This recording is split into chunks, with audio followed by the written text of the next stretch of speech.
আসসালামু আলাইকুম এভরিওয়ান, আশা করি সকলে ভালো আছেন। তো আমি এসেছি সকাল সকাল হাঁসের কাছে। তো আসসালামু আলাইকুম এভরিওয়ান, আশা করি সকলেই ভালো আছেন। তো আমি সকাল সকাল গিয়েছি, হাঁটতাম হাঁটতাম গিয়ে দেখি তো হাঁসের পাল যাচ্ছে। সেই জন্য হাঁসের পালকে একটি ভিডিও বানিয়ে আপনাদের সামনে ছাড়লাম।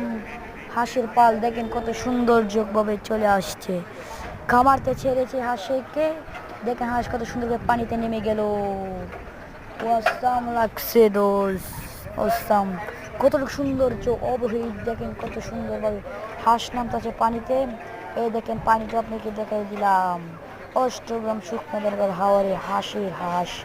হাঁস যারা যারা নিতে চান কমেন্ট বক্সে বলে আসবেন। হাঁসের বাজারে অষ্টগ্রাম আপনাদের জন্য সুরক্ষিত। অষ্টগ্রামের হাঁসের জন্য চলে আসেন। আমাকে তো দেখতেই পাচ্ছেন, আমি এমডি শাওন ভাই। TikTok ID, Facebook ID MD Shaon ভাই।